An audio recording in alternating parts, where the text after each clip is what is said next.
Eva, TJ, had indeed broken the magic circle around the key beforehand. Alright guys, welcome back to some more Umineko When They Cry. We are now on chapter 16, called Angel's Choice. We are continuing off from last time, where we had Lambda and Burn start fighting after Lambda lost the rock, paper, scissors intentionally. Lambda still go for that. And then, yeah, while that's going on, Erika and the Golden Land peeps have also started their war. So that's basically it. I mean, that's majorly. I haven't gone into detail, but that's basically what happened last part, as short as possible. So, let's continue. Yeah, alright, yeah, we're not here to waste time. Let's go. So, Eva teacher had indeed broken the magic circle on the key beforehand. By the time Battler and Angie reached it, it was crumbling like the sand in an hourglass. They tried punching and kicking it to make it break faster, but nothing they did hastened the process. But at least Eva teacher did his thing, and that's why she's awesome. Yeah, but Lambda's gonna waste that time for us. In Lambda we trust. 5 more minutes is crazy though. You think she broke it 55 minutes ago? That's wild. Judging by the speed the magic circles were clumping and the general appearance of the whole scene, it looked like it would be over soon. Oh wow, okay. Levatrice did us that nicely. Nice. However, as things stood, even if it was just 5 more minutes, would that be soon enough? They turn around. Beyond the bookshelf ravine was a universe. Even for Battler, who had seen Beto's fights many times over, the battle between Lambda and Burn was so mind-defying that he couldn't think of a single word to describe it. Well, good thing a divisional wasn't thinking of any words to describe it, huh? When he finally managed to find a word, it was a universe. With each development in the battle between Lambda and Burn, a universe was created between the pair of them. A Big Bang took place, a universe was created, galaxies beyond numbers were born and erased. And then, just when it seemed that a big crunch had occurred and the universe had met its demise, there was another Big Bang and another universe was created. It was like watching gods playing. They're witches, yeah. The two witches created and destroyed worlds over and over again, almost as though two creators were fighting to prove that the universe was the right one. If you let your guard down in the slightest, then just watching this would steal your soul. That's how it felt. By the way, I checked the last recording. Let's go, it went well. I don't have to scrap it. Hopefully this is the same. Hopefully this recording goes as well. Alright.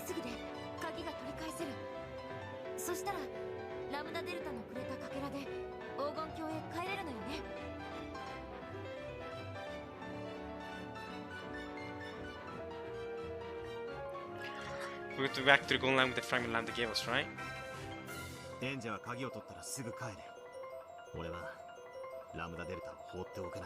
That's our battle a year ago. That's actually true too. What are you gonna do, Battler? What are you gonna do? I mean, yeah, but what are you gonna do against people who created and destroying universes? Right in front of you. You, a human. A dead human. Can I say that? Can I just say that? You died 12 years ago. Alright, mate. I say 12 years ago. I say 12 years ago as if there's an actual sense of time in the witch world. None of that matters. So saying a dimple like you is gonna cause enough of a shift that Lambda will win.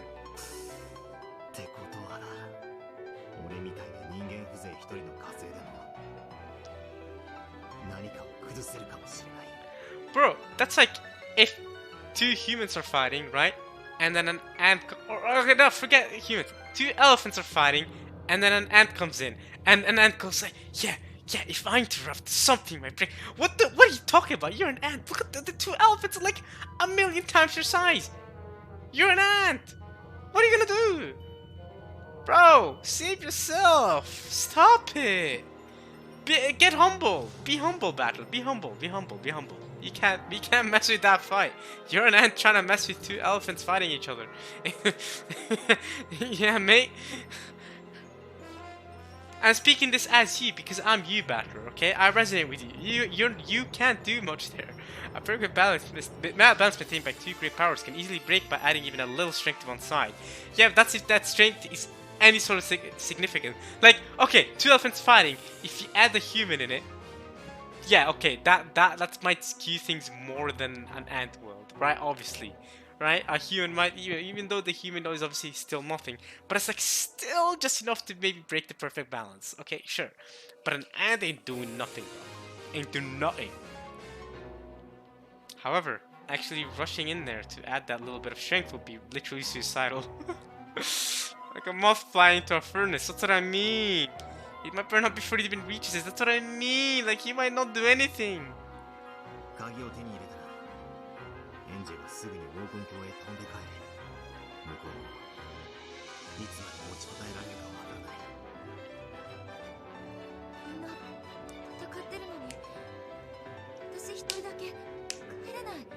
Everyone in the Gold Land is fighting too. You gotta fight your own fight.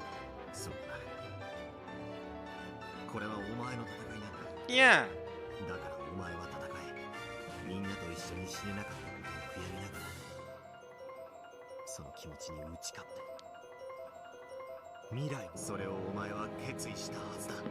Batra had the longest pause of all time there, not gonna lie to you. And yet no words to respond with. Her brother and everyone else will probably die. So she wanted to die in the same place and the same time as everyone else. However, that would not be permitted, and she knew she mustn't wish for it. She had already made up her mind. She had sworn to live in the future, without turning back to look at everyone's stats.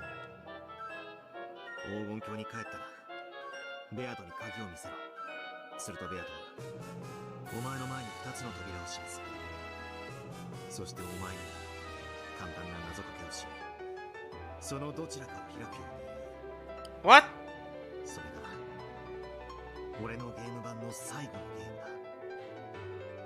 And is it going to be interactive? It's a puzzle. It's going to be interactive, isn't it?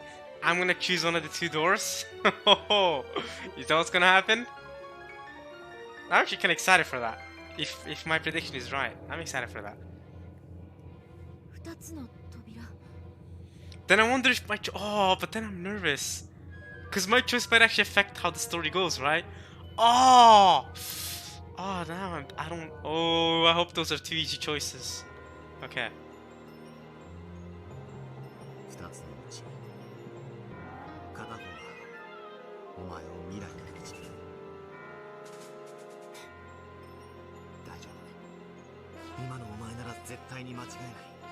Don't say that, Battler.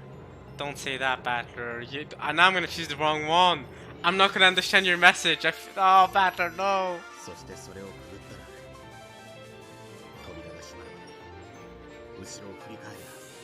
I'm sure you won't choose the wrong one now. I hope. He said it was an easy puzzle. So I hope I get. Come on! I've solved every single interactive puzzle in episode 8 by now. There's no way a puzzle that Battler deems easy. And Battler's an idiot. He's incompetent, okay? It's no way. Nah, I should be able to solve it. Please. If I pick the friggin' wrong answer, it's an answer Battler wants me to pick, right? So surely it's gonna be easy.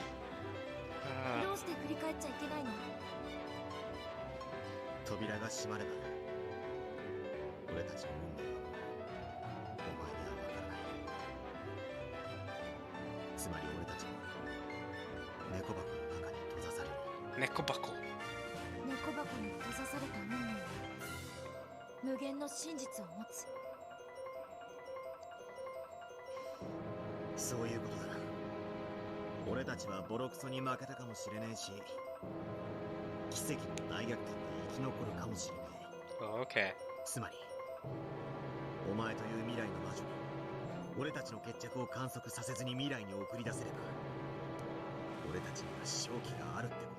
That's what you're hoping for, okay.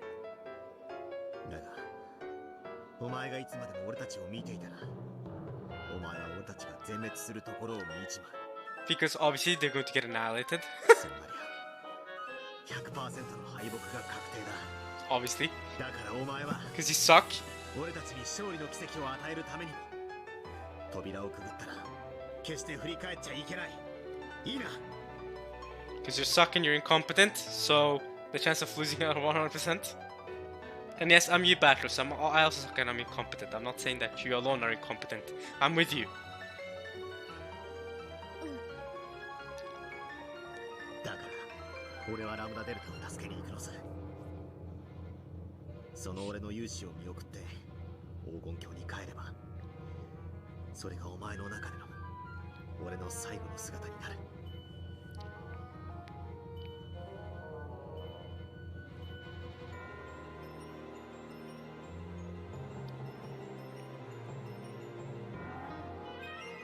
お兄ちゃんたちの勝敗は猫箱に閉ざされる。だから絶対に負けない。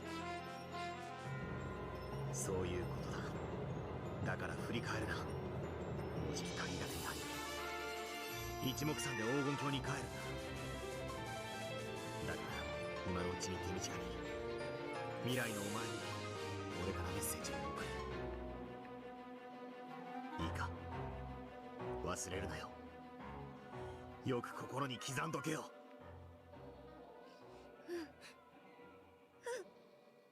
いついかなる時もな、生きる希望を捨てるんじゃねえぜ。俺たちはいつだってみんなお前が信じてさえくれりゃ声だってかけられるんだ。いいな、信じろ。奇跡はな、信じれば絶対に叶うから。 Yeah. Aha. Now you're combining the Witch of Certainty and the Witch of Miracles in one sentence.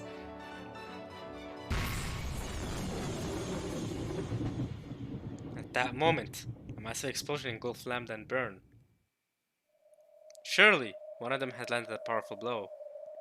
There was no further explosions, so surely a strike had decided the match. When the smoke cleared, who would be left standing? The magic circle, seeing the key, still needed several minutes to solve.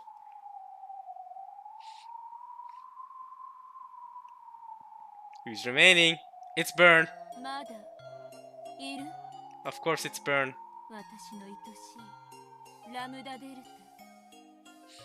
Lambda had to be the sacrifice. All that came to sight was Burn Castle. There was no answering voice from Lambda. If this was a sign of Burn's victory, it didn't cause her expression to grow any brighter.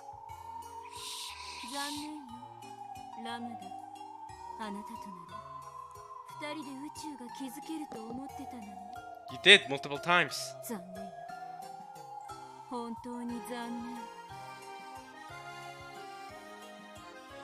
Burn was still focusing all her nerves on the battle, so she took no notice of Batter and Angie by the key. However, she will probably notice soon, and then there will be nowhere to run. Batter, then it's on you! Then you gotta protect Angie! As always, man. As always, then you gotta protect your little sister, man. That's your time to shine. The last circle of the magic circle was starting to fade away. However, almost cruelly, the final circle went slower than the rest. Seeing that, and your hopes that it would dissolve in a minute, or maybe a few dozen seconds, were crushed absolutely. Batter readied himself.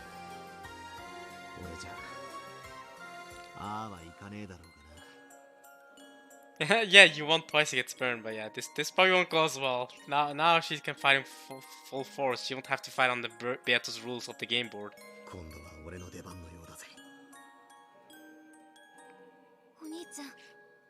I got this, sister. I got this.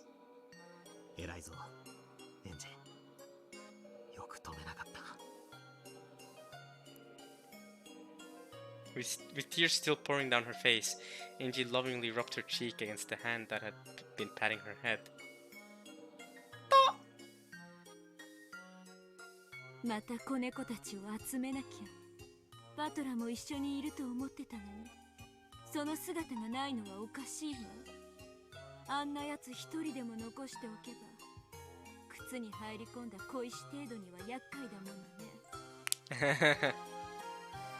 smoke cleared completely, and they saw a huge cloud of candy bits floating around, like it was Lambda Delta's corpse. Oh! A star-shaped cookie bounced off Burn's head. It was missing one of its points, giving it a lonely feeling. ラムダデルタ、私と共に生きなさい。私の中で、あなたは私と一つの宇宙になるの。Pause. Burn chewed the cookie and swallowed it. 私たちは永遠に一緒。愛してる。ラムダ。Lambda, you're a goat. Can't believe you would sacrifice yourself for us. 私もよ、ベル。Hey yo! I thought she was gone. Flying. Burn's stomach suddenly swelled like a balloon. Hey yo! I thought she was gone. I thought, okay, she sacrificed herself, but she's back. The bulge rose from her stomach to her throat, then exploded like a firework from her mouth. Unbelievable! Burn coughed up fireworks, sparks, and fragments of candy. 直せないよ。猫の頃の習性は。怪しいお菓子を拾い食いしちゃダメでしょ。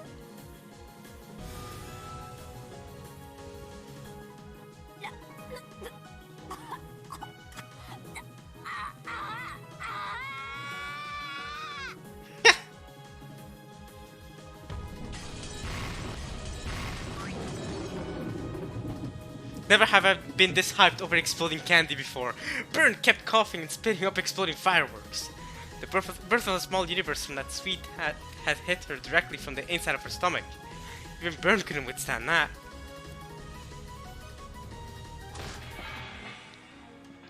She repeatedly vomited fireworks so violently that it seemed her guts would spill out. Her body flickered in and out of existence, and she glared at Lambda with a terrifying expression. Her body was flickering because she had taken so much damage that even maintaining her form was now difficult. It's like in a video game, you know what I mean? When you're dying in a video game, it's like, whoa, whoa, it's flickering. You can't maintain its form. It's red. It's dying. Burn is on low HP. お姿が乱れていてよ。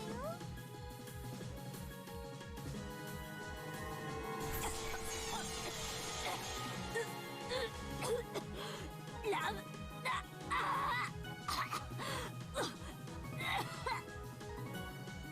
ちょっぴり負けてあげちゃおっかなって気分になってたの。でもやめたわ。Wow! あんたと一つの宇宙になっちゃったら。ベルンは二度と私に愛をささやいてくれないもの。Lambda's like, I'm just unstoppable. そうね。私、釣った魚に餌はあげないたちだもん。知ってるわ。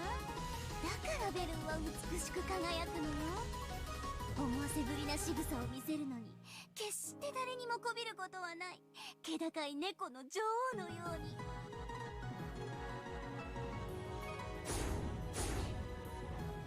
あんたを段ボールに変えて側面揃えて私の爪研ぎにしてあげるわ。 Okay. Interesting descriptor, okay. あんたこそ三味線にして一回弾いたら飽きて押し入れに入れて埃を積もらせてあげるわよ。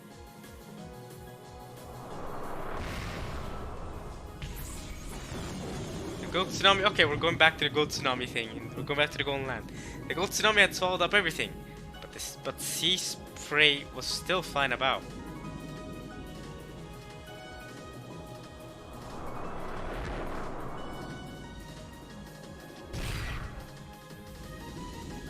The reefs resisted the ocean, trying to cover them, smashing waves left and right.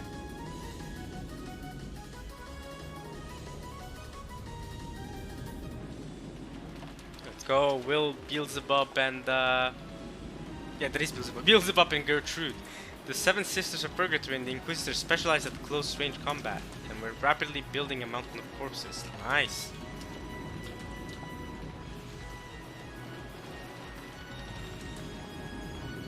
The witches fought hard too, but they would have preferred to fight at a distance if they could. The surrounding fantasy creatures wouldn't be enough. In these battle conditions, all the humans were thrust right into the center of the fight. Let's go! Even the humans are fighting with their guns, their rifles. There's Rosa!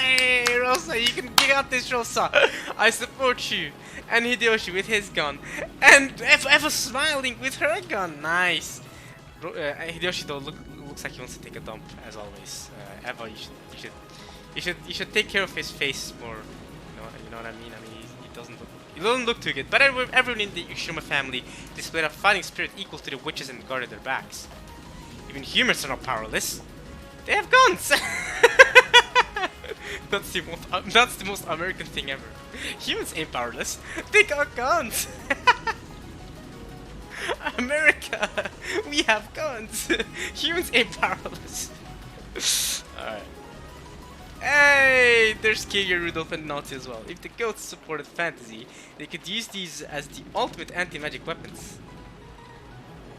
If the goats supported mystery, they could use these in a much more obvious way. Those .45 long cold bullets delivered fatal wounds to each and every goat they struck.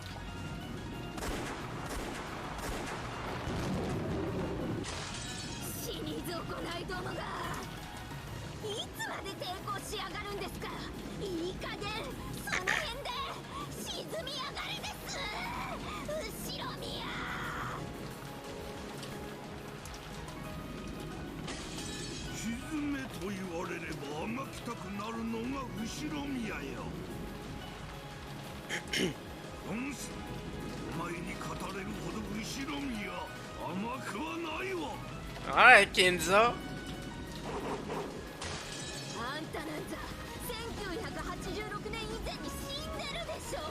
Oh yeah?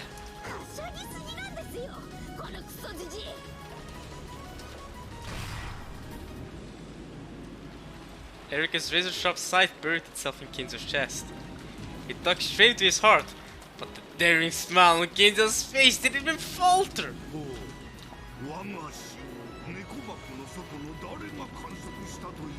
Oh!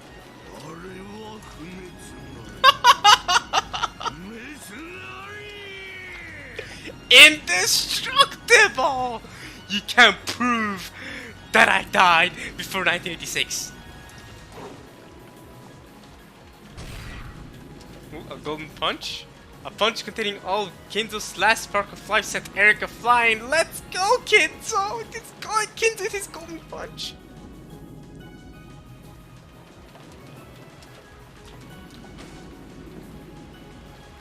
Oh! Oh! Oh! That's cool. That's cool. Kinzo with his last stand. It's like I'm an old man, but I still have one more punch in me. And Nazi's backing him. Nice. Nice. I like this. I like this. Susume!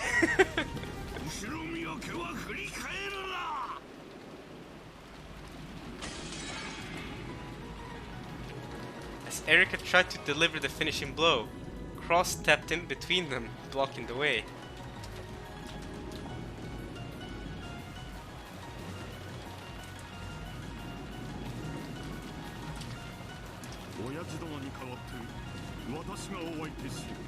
Alright, Cross, time to shine, let's go.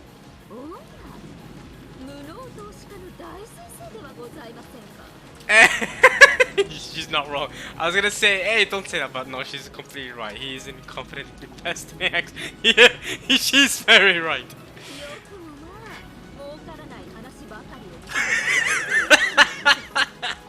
She's not wrong. I'm dying, yo. Oh man. Oh! Oh! Ayo!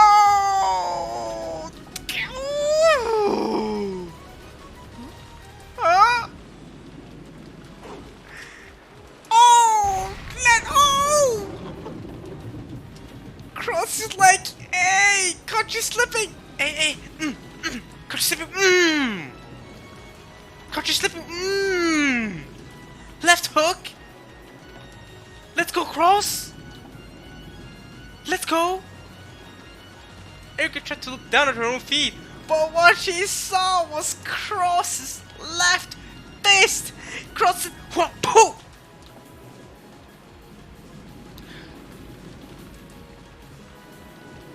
Still incompetent investor though.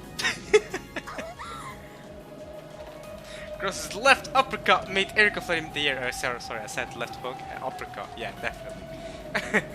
Not by magic, but by the simple laws of physics!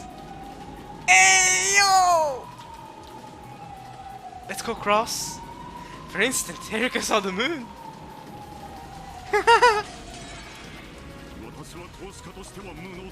You were. You absolutely were. Don't cap. No cap. No cap.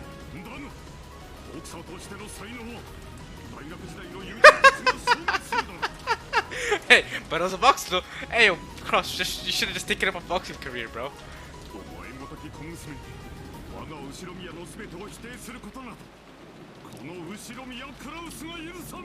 1986, you would have been fighting what? Was Mike Tyson a boxer at that time? Surely, yeah, Mike Tyson would have been a boxer in 1986. Yeah, you could have fought him. Well, actually, you would have been too old then. Actually, yeah, because Cross is in his 50s. What am I talking about? Yeah, no, Cross is old enough to have been fighting friggin' Muhammad Ali or something. You know what I mean? Cross is 50 something. So, because Muhammad Ali was fighting in the 60s, wasn't he? And Cross would have been in the 60s. Cross would have been what, 30 years old ish, 30 I think. So that was around the time you should have been a boxer then. Then you would have gone to fight Muhammad Ali in the US, and you could have become the world heavyweight champion. And it's nah, you wouldn't. Cross is getting outboxed by Muhammad Ali in the week. But hey, I mean prime Muhammad Ali. I mean, I'm talking about, you know, 60s. But hey, Cross, you could have tried.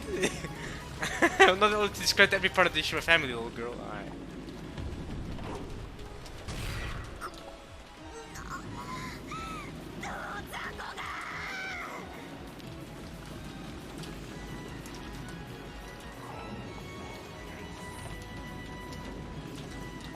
Not this again.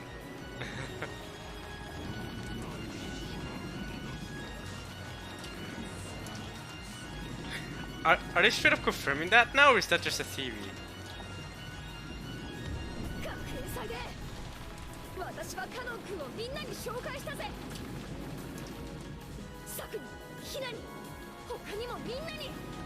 Hey, I remember sucking Hina!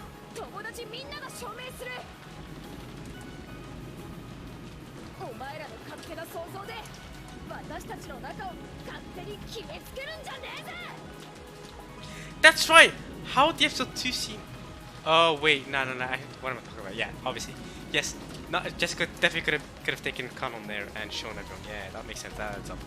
But I remember Saki and Hina. How did I remember their names though? Saki because of Sakaku. How did I remember Hina's name? How did I remind? Her name wasn't Hina though, was it?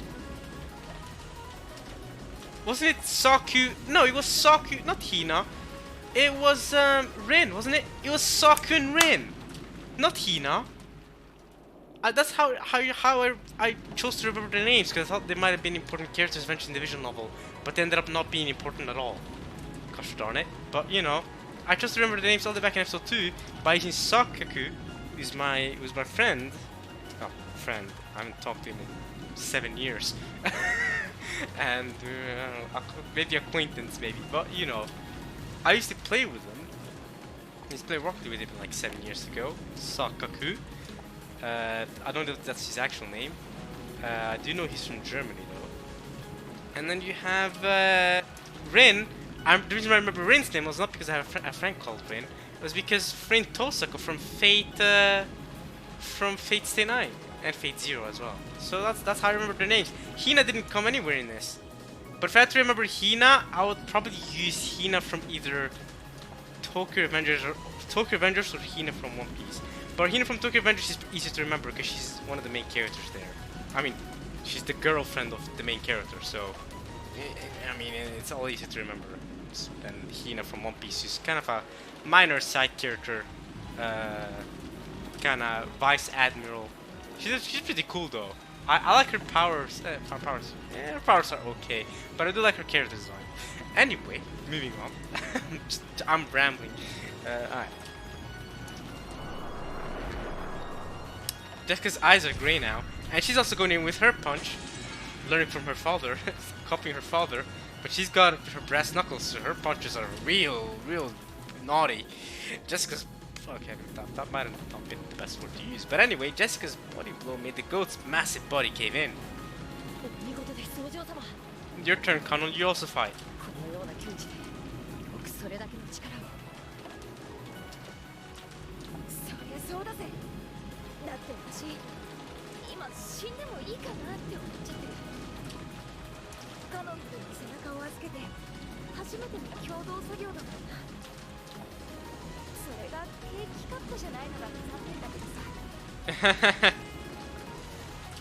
Jessica gave a embarrassed grin. I'm thinking it's supposed to be an embarrassed grin, but that's fine.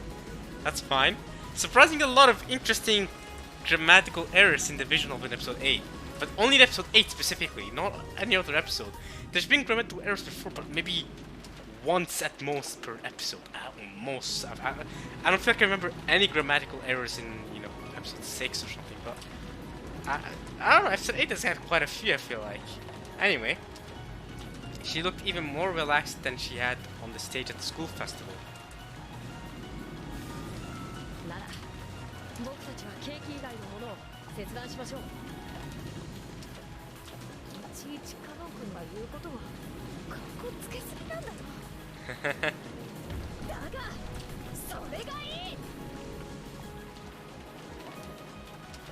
That wasn't cool, Jessica. Spoiler alert, that was not cool. Okay, the massive boys that rushed at them, trying to deny the relationship and their very existence, had two choices: to be sliced or struck. Right, either magic, if you're a fantasy person, or mystery, or faced. Brass knuckles, if you're a mystery person. Nothing to, you can't go anywhere. You're stuck taking a beating either way. Each time one of those bodies hit the ground, it became proof that the two of them existed.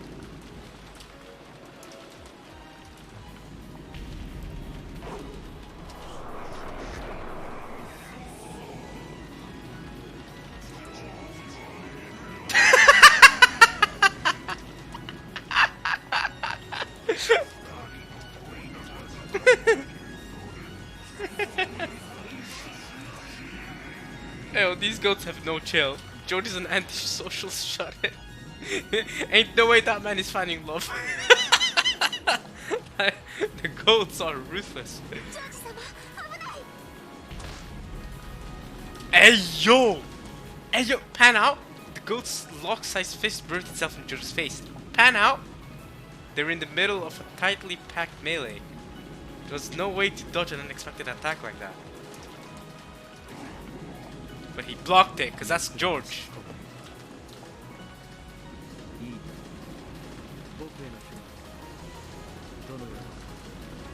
At least in the fighting game, I play Golden Fantasia.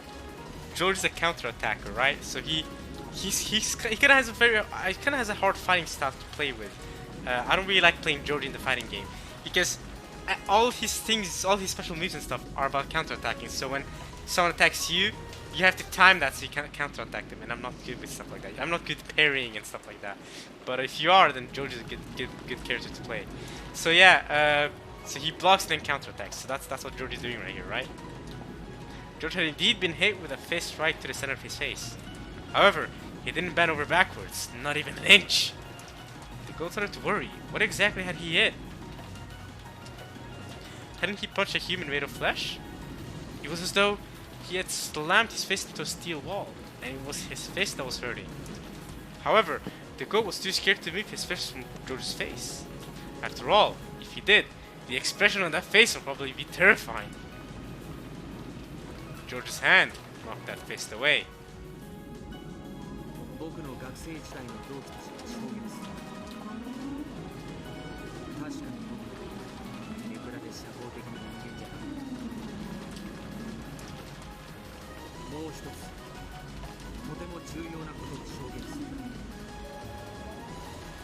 Okay.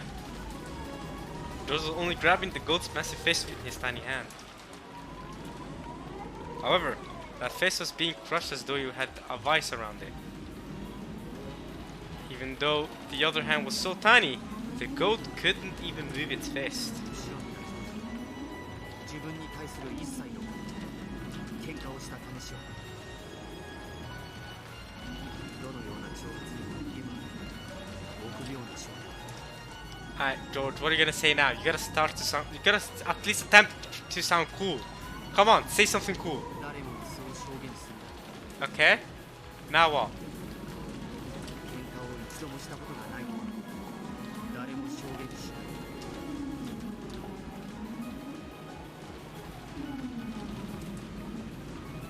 I accepted the fact that someone as pathetic as me would be bullied. Oh!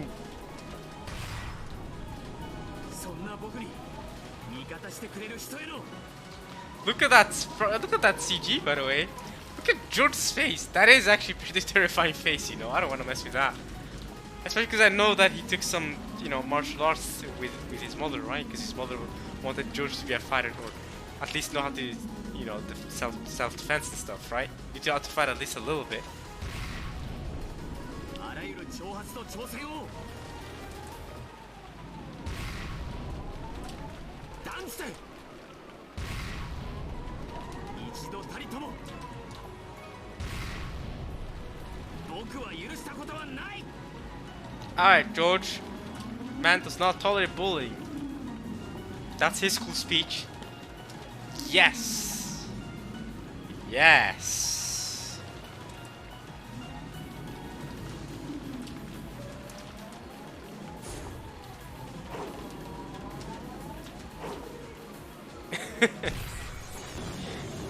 I don't know what else I was supposed to say. I don't. The goat's broken teeth flew through the air. George's legs split the heavens.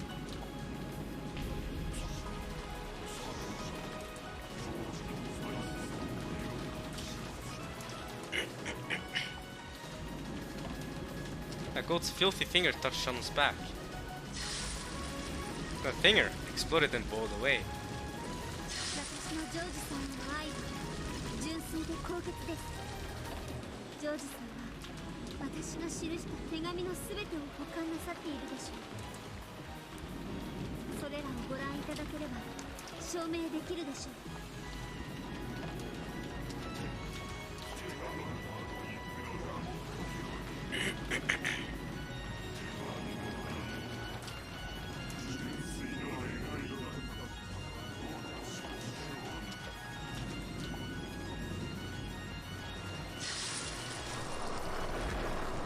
A blazing red light charred the goat's entire body. Shannon slowly turned around, her face full of rage and contempt.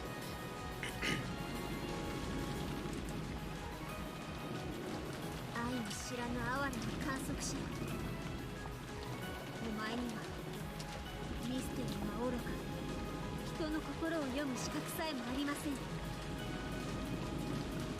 起きえなさい。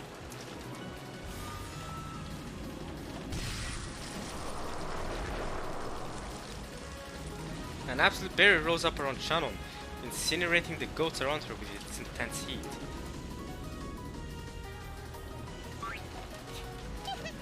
Oh, there's Maria, and is that's Rosa behind her too? Oh, nice. そうだね。確かにマリアたちは死んでいるかもしれない。 Now this I'm excited for. Rose and Maria tag team. This I'm excited for. でもね、だからって誰にもマリアたちのことを批判することはできない。マリアとママの愛は誰にも否定できないんだもの。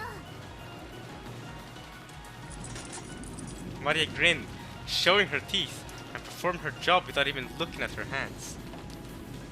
Then, she gave the fully loaded rifle a rough toss-up into the air. Oh! Rosa's voice! The CG! This is so...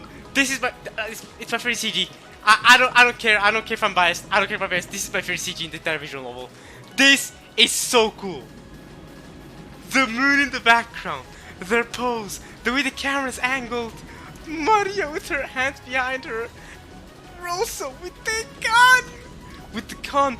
And she's holding it one arm like Kiria does. And her voice! When she said, come and get some. Hey! Yo!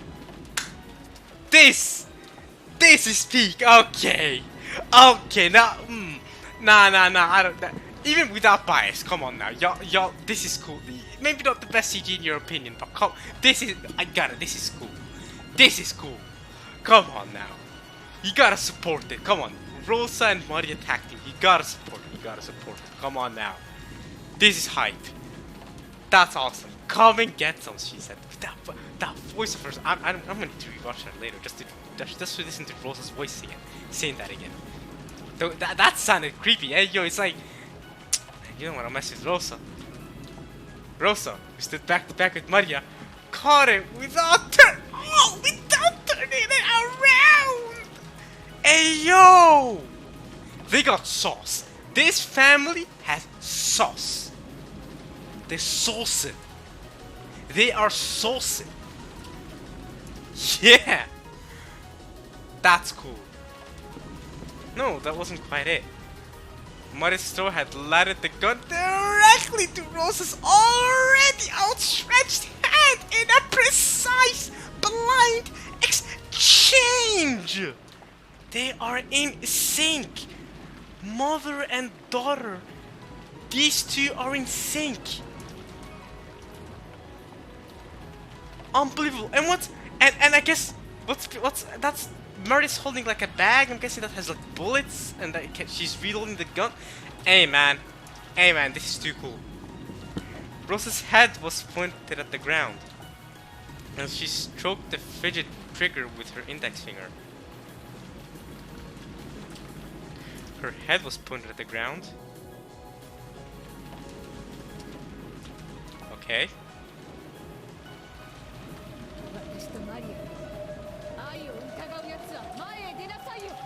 Yeah! Child abuse? Nah, ain't none of that out here. Totally not. That's totally not happening. The crowd of goats, cowed by Rosa's ferocity, dared not approach. Yeah, oh, dude, their approach! No, Erika, shut up! Erika, shut up! With George, they approached him. They tried to punch him. With the Kinzo, they approached him. With Cross, they approached him. With Shannon, they approached her. But guess what? Rosa and Maria. Rosa is too sick. She's too sick. They didn't even dare approach. Let alone try to approach and get shot. They didn't even dare approach. They knew Rosa meant business without even approaching. Everyone else, yeah. But Rosa, no! I'm telling you. That's powerful. Rewatch episode 2. Reread episode 2. You'll get to see the power of Rosa. Yeah. That's right. You don't mess with the youngest sibling. That's right.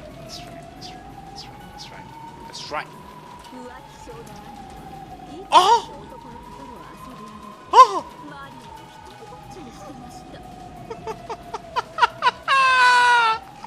Serial cheater is wild, bro. Serial cheater.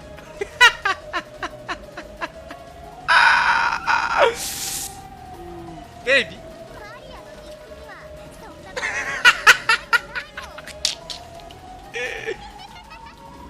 Yeah, Maria, your mother never went out with other men while leaving you alone at home. That totally never happened. I don't know what everyone's talking about. That never happened. You should know better than everyone else. Nah, Maria trusts her mother, of course. Her mother never left her. Child abuse? No.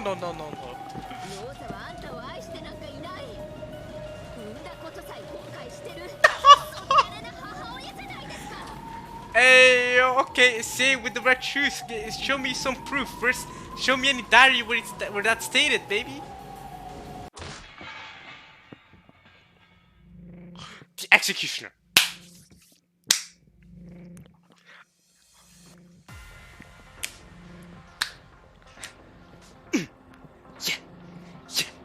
Yeah. Rosa in the back. Bro, this episode was made for me. This entire sequence was made for me, bro. This is Rosa fans, stand up. It's us. One of the best soundtracks with Rosa. Stand up. I'm literally standing up right now. I'm walking around. I'm literally walking around my room right now. This is too amazing. This is amazing. This is peak fiction. This is peak, bro. This is too good. I'm literally, I'm jumping. I'm running. Oh. Yeah. Erika, you're about to get bossed by. You're about to get bossed by Rosa. Erika, you hear me? Rosa is out to get you. That's right. It's my Rosa. She's about to get you. Yeah. Boom.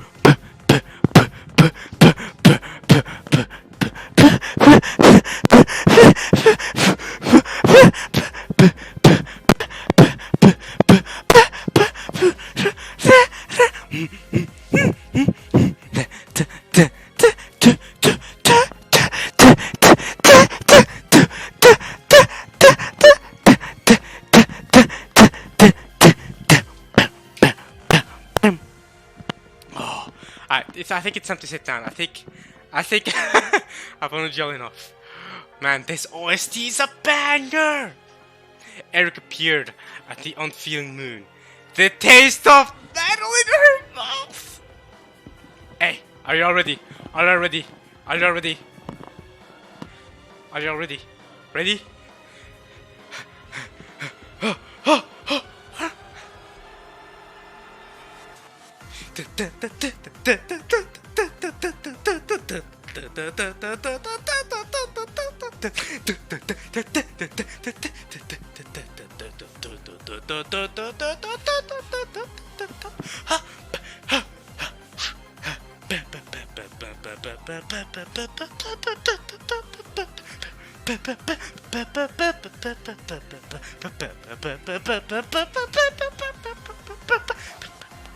For a moment, she couldn't make sense of her new situation.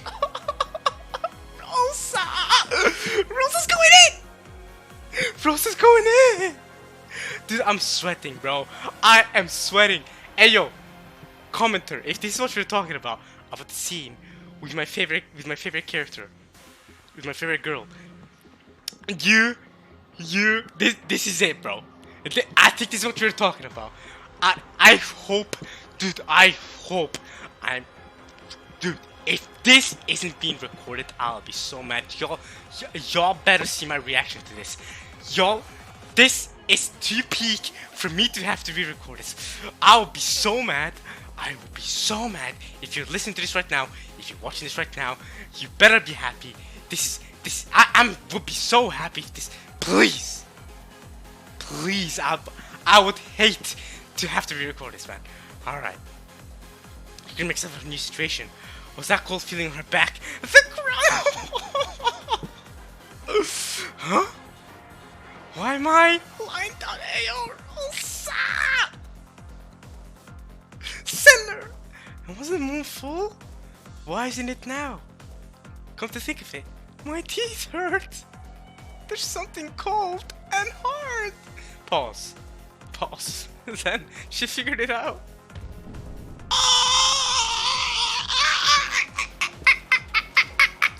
She was lying sprawled on the ground with a gun barrel shoved into her mouth. It's Rosa. And the thing splitting the full moon was the angry king of wolves protecting its child. Don't mess with Rosa. Ayo, Rosa be like, keep my daughter's name out of your goddamn mouth.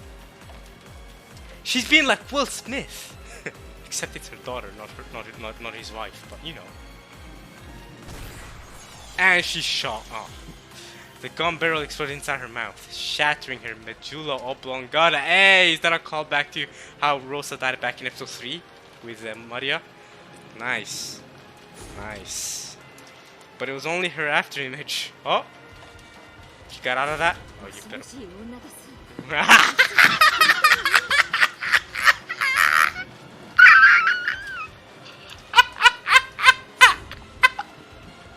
Oh! Oh, stop! Oh, dude, I can't handle it. I can't handle it. I'm gonna die before it. I'm gonna die. This is too peak. Having escaped death at the last moment by leaving an after image, Erika was confronted at her new location by the Clinton battle. Oh, we had been there even before she reappeared. Oh, dude, this is too good. The fountain pen went right through Erika's eye, crushing it. Of course, that was another after image, bro. Erika, you're getting slapped around by Rosa. However, when Erika escaped and reappeared somewhere else, a heel was already there waiting for her. From the ghost perspective, several after images of Erika seem to have appeared at once and all been taken out simultaneously by Rosa. Oh, oh, go Rosa, Rosa, Rosa, Rosa. You're doing too much to my heart. You're doing too much to my heart, bro. My heart.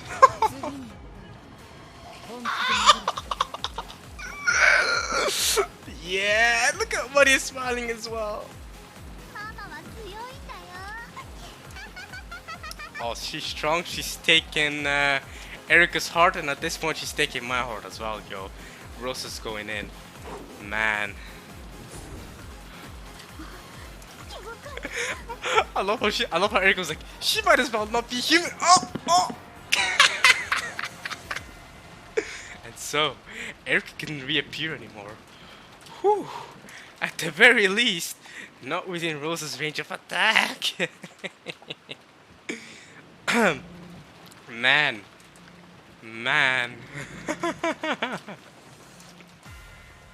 Erika put a lot of distance between her and Rosa, reappearing in midair. こいつら何なんですかわけがわからない Oh, Erika's animal instinct made her turn her head slightly to the side just in time. Where her head used to be, there was an all shower of sparks. It wasn't magic. It was a real physical phenomenon cased by lead smashing against lead. I think it was supposed to be. I don't know. It might have been caused and it was misspelled, but I don't know. To think that two bullets shot from different angles could have flown with impossible precision at where her head once was. So that both of them hit and bounced off each other like billiard balls. Ah, it's Kitty, yeah, of course it'd be that accurate. And I guess the other one is Rudolph. Yeah.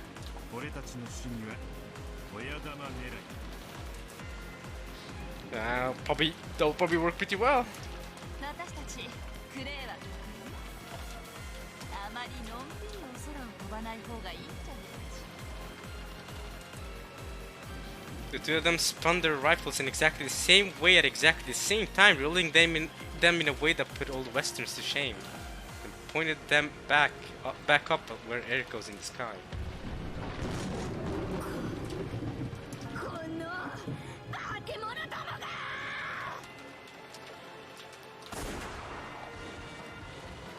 Once again, their accurate shots plunged through the forehead of Erika's afterimage, bouncing off each other like billiard balls with a shower of sparks. Man, I wanted more Rosa scenes. Oh man, I wanted more Rosa. I'm not gonna lie. I'm still struggling to recover from that. What just that happened with Rosa, man. Whew. This time, Erika appeared far behind them. She had to admit it. She had been forced to escape to a place outside of the range of those guns fired by humans. Then the light from the moon was blocked. Glanor! That looked like Donald's red longsword. The place that she had fled to so rapidly exploded, setting chunks of rubble flying. A massive longsword had been plunged into the ground. It was Lano's sword, yeah. Okay, that did look like Lano's sword. I was right. I was right. Now this is a very iconic fight here that's about to happen because it's Lano versus Erika. Of course, these two have history together. They're old friends, you know what I mean? They have history together. They might even be lovers. I don't know. I'm very dense, so I don't know if I noticed correctly or not, but it's there.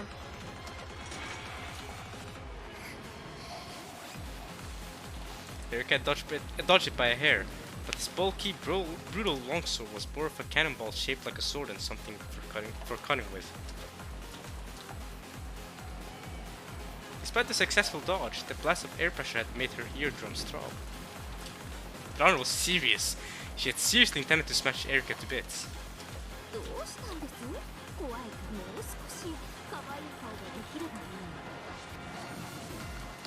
Lana is pretty cute, to be fair.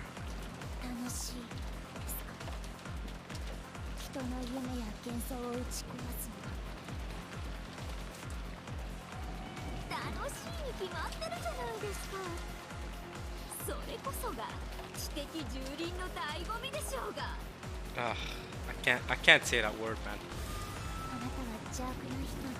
I'm glad Erika's the one that said it though, not me.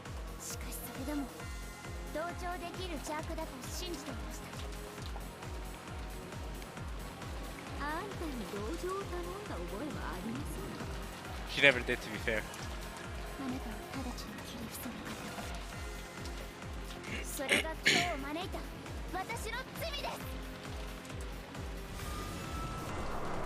Oh, Lano's hair bristled with rage. Look at that.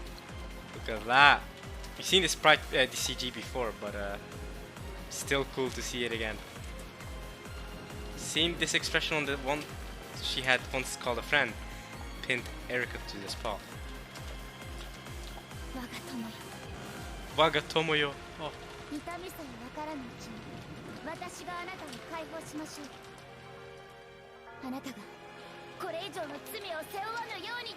And the executioner, by the way, they knew this OST was a banger, by the way.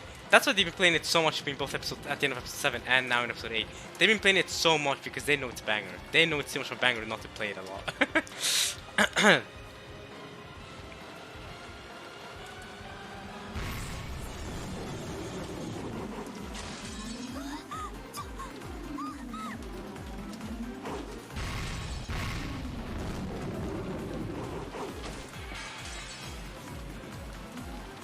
The force of anger that welled from Lano's whole body struck Erika.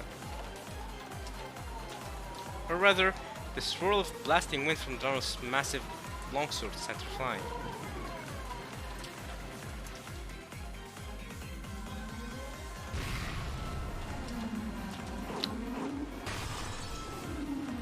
As Erika took a leap after... Man. My throat, by the way, is still still going a little bit sore after my screaming earlier with Rosa. That actually did my throat in, not gonna lie to you. But Rosa deserved that. Man, I hope that's been caught. That was too hype. As Erika took leap after leap backwards to escape the bladed cannonball, it smashed apart the ground in the spots where she had just been. So it almost looked as though Erika herself was smashing the earth beneath her with each backwards jump.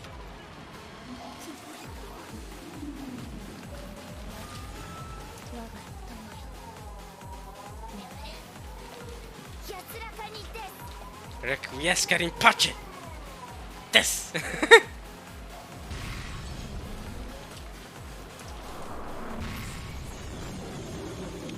Once more, the great longsword split the air and pulverized the ground. However, this time, Erika was nowhere to be seen. Where had she escaped to? This time, Erika had broken the barrier of the Golden Land and landed on a ship whose bow was barely in sight. Okay. Practically speaking, she had run away. She ran, bro. We're too powerful. Donald was going into too much. Fully aware of this, Erika howled, her face contorted with humiliation. Her shoulders heaved with her breathing. She had even forgotten to fix her hair. The scythe fell from her hand and landed with a clank to the floor. That sound brought her back to her senses.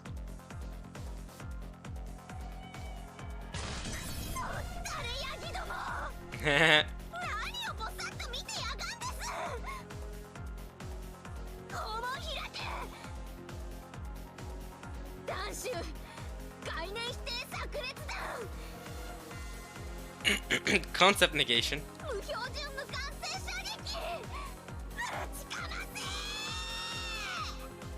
Now we have a CG of Erika pointing, kinda like Backer. You know what I mean? Phoenix Wright, but not as cool as Backer, of course. But hey, she still got it. She's still trying her thing.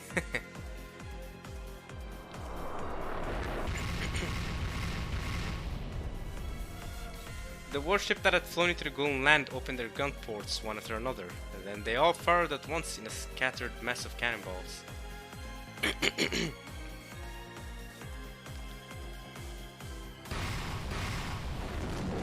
Okay, well, they're really sending these animations in this final fight. The hundreds of explosive rounds they fired would negate the concept of anything or person they touched, smash them into little bits, and set them ablaze with flames. The battlefield full of writhing goats became a fiery hell.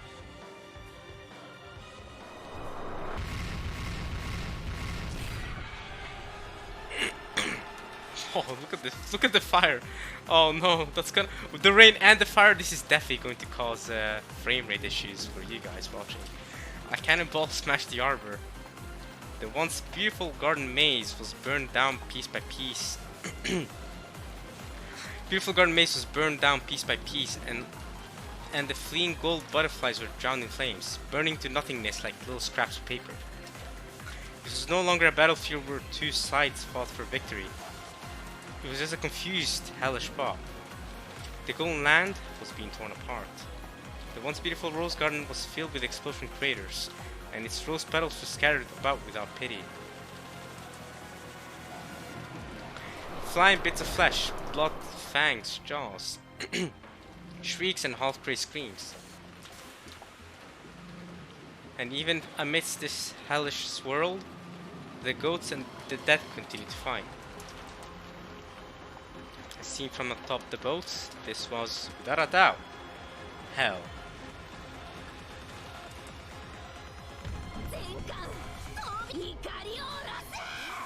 Drop anchors, alright. When Erika yelled, the goats on the boats ran around frantically, and one by one, massive anchors hanging by chains were thrown from the ship's bows down into the earth below. Or bows, maybe. That might be the ship's bows. My bad. Well, I'm not too sure.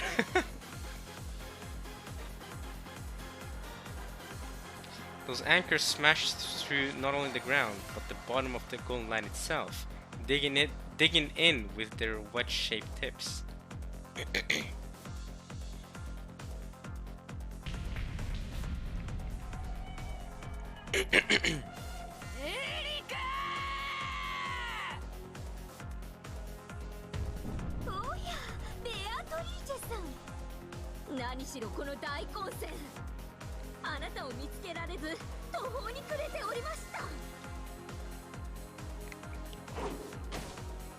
Beatrice landed on the front tip of the warship, facing off against Erika, who stood on the bow.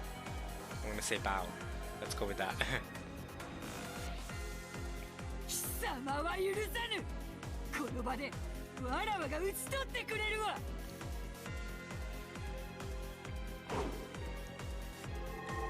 Beato jabbed with her pipe.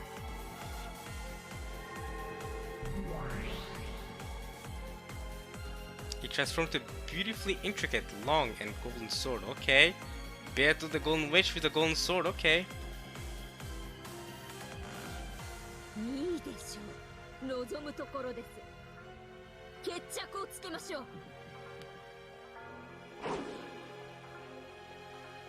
Erika threw her scythe up into the air.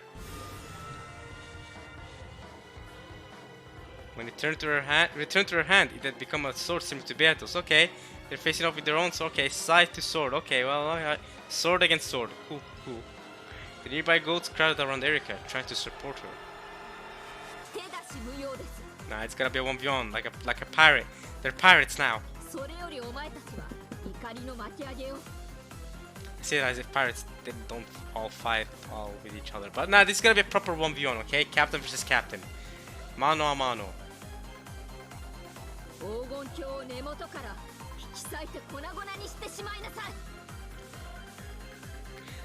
Aye aye, sir! The goats saluted and rushed to their posts. Several dozen ships had lowered their anchors, digging into the base of the golden land. Soon they were going to pull them up and try to tear the golden land to pieces. Oh, look at Beata's eyes.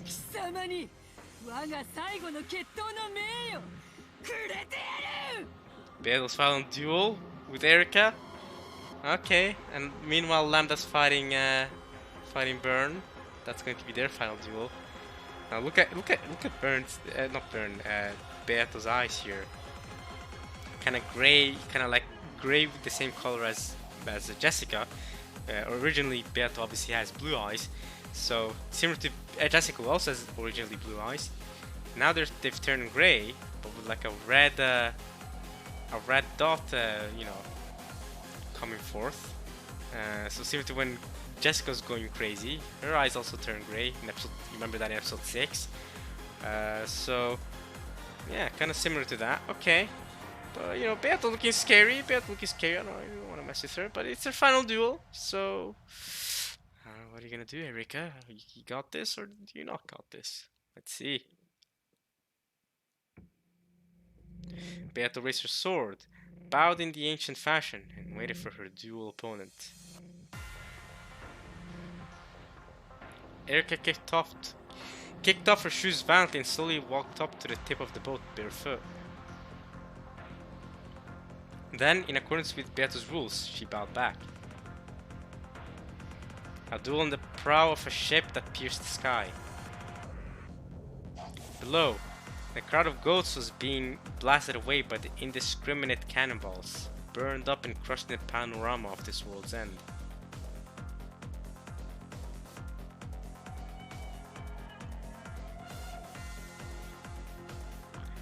Even thinking about who among the Ishima family was still alright was now ridiculous. Yes, he truly was the end of this world. The end of the golden land. Ground to dust, filled with flames. The golden rose garden was burning spectacularly, the air filled with a shower of burning sparks and gold dust.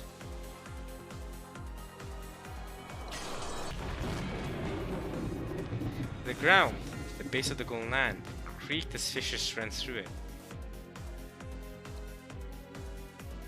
All of the ships started pulling up their anchors at once. Crowds of strong goats used all of their monstrous strength to lift them. The anchors that dug into the golden land's base spread cracks throughout the entire golden land.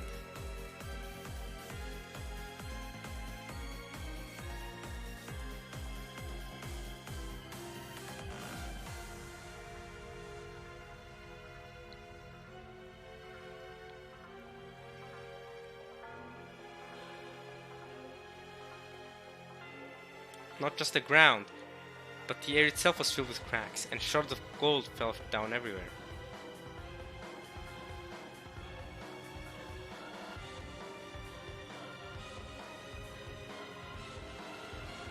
The golden land's end was adorned with the flames of hell and streaking gold fragments, with fiery red and ephemeral gold. Atop the boat's prow, Beata and Erika looked down on this, their swords crossed and sparks flying between them.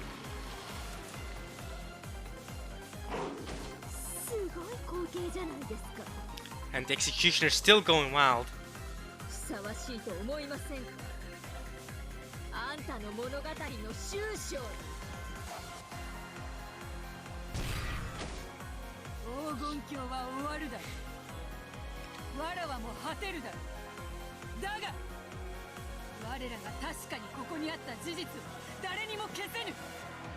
エンジェは至った。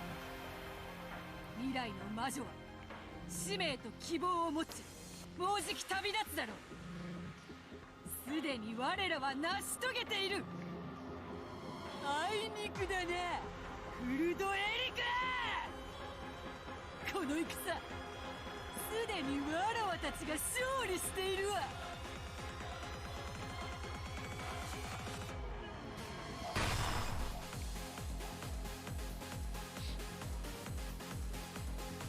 A duel between the master of the illusion called the Golden Land and the witch who controlled truth. The earth split behind them. The Golden Land was torn up. The gap box known as the Golden Land was ripped apart, and the nothingness below peeked out through the cracks.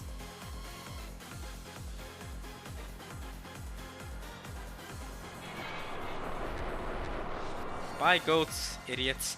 The scrambling crowd of goats fell through the gaps and was swallowed by the sea of nothingness.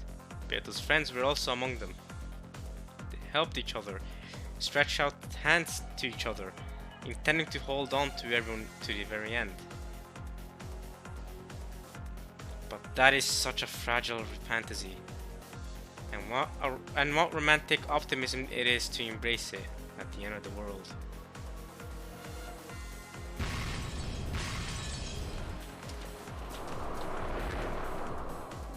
The ground shattered and sank. It fell apart into the sea into the ocean of nothingness, not the sea, into the ocean of nothingness. None could survive. None could be saved. This was destruction.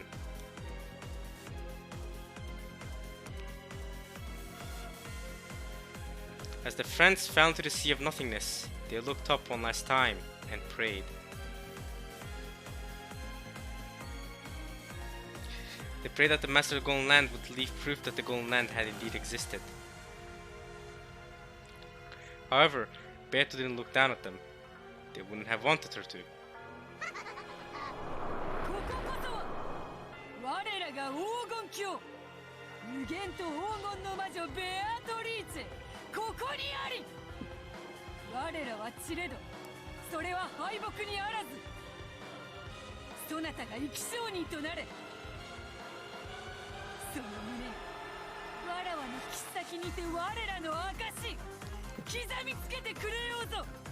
So Beto's the only one remaining now on the Golden Land side versus Erika and the remaining goats, I guess.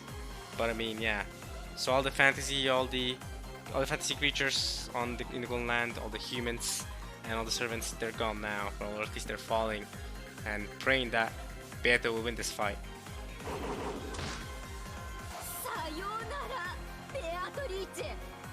このクソったれな無限ゲームもこれでおしまいです。地獄へ落ちろ、この幻が。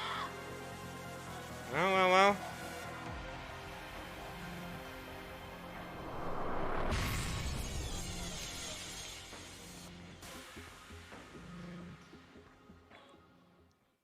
What's next? Actually, it seems like a good spot to end it. This is actually a very good spot to end it. Yeah, this is a very good spot to end it, because yeah, we're probably gonna go into a fight between Lambda and Burn that's gonna last an hour or whatever. So we're gonna end this here. Lambda and Burn's fight to the death had passed through its phase as a dynamic clash of fireworks, and was now a clash that was quiet and motionless. Really, that's phase 1 over. The fireworks phase is over. Quiet and motionless. Okay, well, we're gonna end things off there. That was a solid part of Umineko when they cry. The Rosa bit was by far my favorite part of this entire part. And yeah, one of my favorite parts of the entire episode as well. That was amazing. That was actually too good. We'll continue next time as always. Hopefully things go, you know. We'll see how things go. Hopefully Lambda wins this fight, or at least does well. I'll meet you guys next time for some more Umineko when they cry. I hope you guys enjoy watching this at least as much as I enjoy reading it, and I hope that this recording worked. Hopefully there's no issues there. So yeah, but I'll meet you guys next time. Alright, y'all. Peace.